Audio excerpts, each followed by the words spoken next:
சாதிக்கு அந்த மாதிரி ஓபன் பண்ணாதடா. ஃப்ரேம் இது அது பாரு, கேர்ஃபுல்லா ஓபன் பண்ணு. எத்தனை வாட்டி சொல்லியிருக்க டேப் ஒட்டி அறுடான்னு. டிஸ்பிளே போயிடு அந்த மாதிரி அறுத்தினா.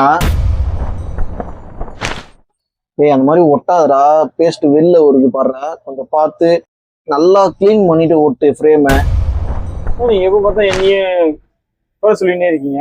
உங்களெல்லாம் கஸ்டமர் எடுத்தமா திட்டுறாங்க. உங்க வேலையை நீங்க பாருங்கண்ணா, எனக்கு தெரியும் நான் வேலை.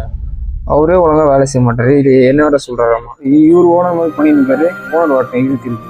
அதுக்கு சொல்ல வரலடா. நீங்க தான் சொல்ல வேணாண்ணா, எனக்கும் வேலை தெரியும்ண்ணா.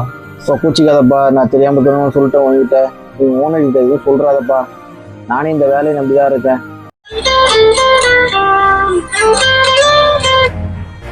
ஹலோ ஹலோ, சொல்லுங்க. இப்போ கொஞ்ச நேரத்துக்கு முன்னாடி டிஸ்பிளே மாத்திட்டு போனல. என்ன மாடல்ண்ணா? விவோப்பா, காலைல நான் தான் கஸ்டமர், ஃபர்ஸ்ட் கஸ்டமரு. சொல்லுங்கண்ணா. ஐயோ என்னப்பா அது, டிஸ்பிளே லைனா வருது, டிஸ்பிளே வேற பேத்துட்டு வருது. அப்படியா? இல்ல காலைல செக் பண்ணி எடுத்துட்டு போனீங்க.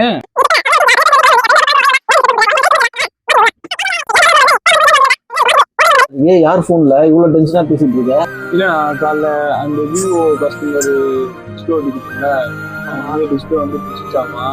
அதுதான் பிடிச்சி வெளியே வந்துச்சாமா. இப்போ அவங்க டிஸ்பிளே வேற மாற்றணுமா. டிஸ்பிளே பிரைஸ் அது அதிகம். நான் ரொம்ப என்ன பண்றதே தெரியல. சரி பாத்துக்கலாம்டா, டிஸ்பிளே பிரைஸ் தானே. நான் பாதி காசு போறேன், நீ பாதி காசு போட்டு பண்ணி கொடுத்துடலாம். காலைல பேச சாரிண்ணா, ஆனா நீங்க ரொம்ப குறை சொல்ற மாதிரி எனக்கு அதனால நானும் பரவாயில்ல விடுறா. உன்னை குறை சொல்லணுன்றதால அதெல்லாம் சொல்லல. இதே மாதிரி எனக்குலாம் நடந்திருக்கு. எங்க ஓனரும் இதே மாதிரி தான் சொன்னாரு.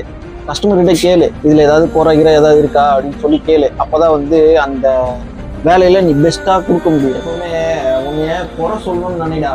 அப்பதான் வந்து நீ அதுல பெஸ்டா பண்ணுவ.